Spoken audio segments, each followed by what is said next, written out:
Haha, good joke, Gio. Thank you. Okay. So what we're going to talk about here, kind of on like a skimming past it, is a little bit of relativity and some of the effects of it. Now, we're not diving into special or general relativity. If you're watching this video and you're like, oh, we're going to get into the heart and core of special relativity, and this will help me out for my class. We're not doing that. And we are certainly not getting into GR. We are skimming relativity, one, because we kind of skipped it, and two, because we need it to start thinking about light in some new ways, okay? Because we just came from the idea of a photoelectric effect. We know that photons of light have energy from what we just did and from prior courses, but now we're going to see what we can do with that idea. So, first, one of the weird ideas with relativity is that you don't just add velocities up anymore. When we take an object and we're running it like 10 meters per second and then we throw it an additional 5, you can normally just say 10 plus 5 equals 15, the object's moving 15. That's not a thing when you're moving relativistically or near the speed of light. Because if I'm running at 0.9 the speed of light and I throw an object 0.2 the speed of light, it's not going 1.1 times the speed of light. I just can't beat the speed of light. These old school Galilean transformations cannot be used. We need to use a Lorentz transformation. And if you're watching this for a special relativity course, that is something you will cover in there. But one of the interesting things that comes out of all these Lorentz transformations is this gamma factor. This is a gamma. It is equal to the following. 1 divided by the square root of 1 minus beta squared, where beta is equal to v over c. It's equal to the velocity of some object divided by the speed of light.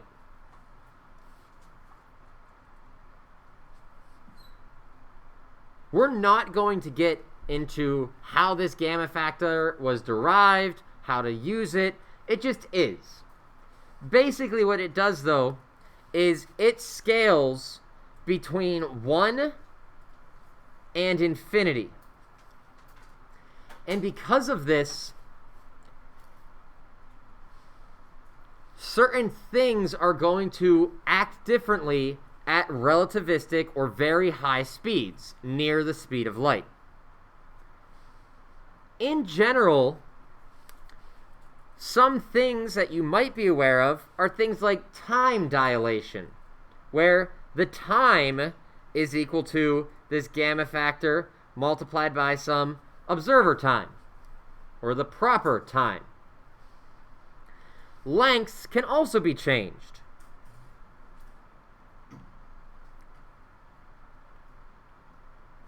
But we really don't care about those, okay? We also don't really care about the idea of a relativistic mass. When an object starts moving faster and faster, it takes more energy or more force to accelerate it. Sometimes this can be thought of as a relativistic mass, as in your mass is increasing when you go faster.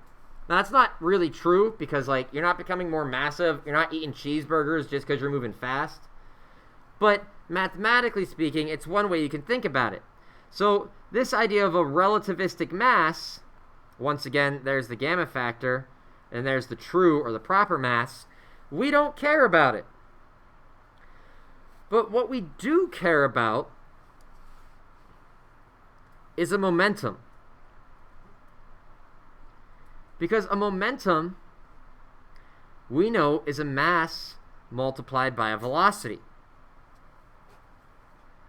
Which means, in a relativistic sense, this momentum would be equal to a relativistic mass, or gamma m naught, or the proper mass, multiplied by a velocity.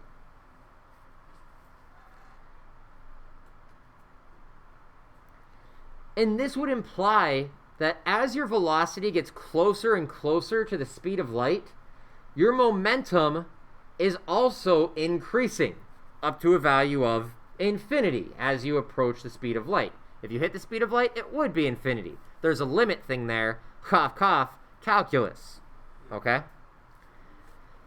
Now, one of the kind of strange things that comes out of things is we have Einstein's classic equation, the one that every single second grader knows. It is E equals mc squared. Now, we hear about this equation. It shows up in pop culture, but what does this equation actually mean? This equation equals mc squared is saying that if you have some mass, some physical substance, that mass in and of itself is energy. And it's a lot of energy because you're multiplying it by the speed of light squared. So even something as small as a proton has a lot of energy. Furthermore, it's implying that pure energy, like light, could be mass. And you can get some weird effects due to that as well. Well, if energy, such as light, could be mass, doesn't light already have an energy? Haven't we already said that the energy of light is equal to Planck's constant multiplied by the frequency? I believe we have. Through some clever mathematics, it can be shown that this equation equals mc squared is only halfway complete. We need to add to it. We need to add light. And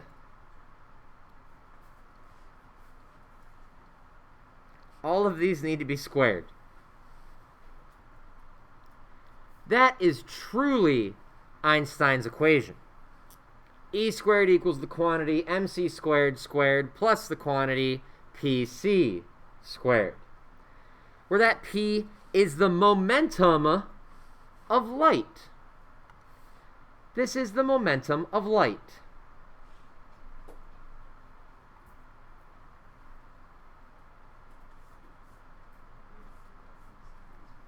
Which is kind of weird because doesn't momentum need a mass? Oh boy. But that works out. So light doesn't have a mass, but we're still saying it has momentum because it has an energy. And pc squared like this will still give us a mass times a velocity times the speed of light. Pc is basically equivalent to mc squared. So can we get the momentum of light? Well, let's try to work this around. If we know that energy equals pc, this means that the momentum of light equals the energy divided by the speed of light. We know energy is equal to h nu, Planck's constant times the frequency. Then we divide that by c.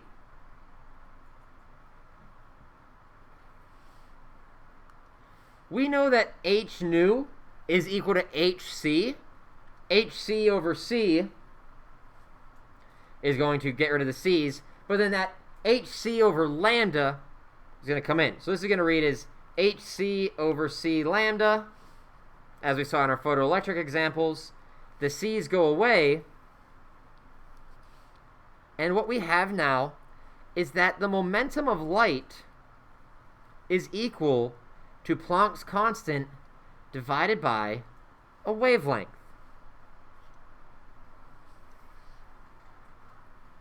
And that's a really weird thing right there. Something without mass still has momentum. But we see it. While this is a very small quantity in most everyday applications, simply because Planck's constant is so small, 6.626 times 10 to the negative 34th, we don't see these effects. You don't turn on a light bulb in your house and become pushed back due to the momentum hitting you from the photons.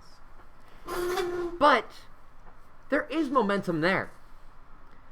A very interesting way of space travel is what's actually known as a solar sail.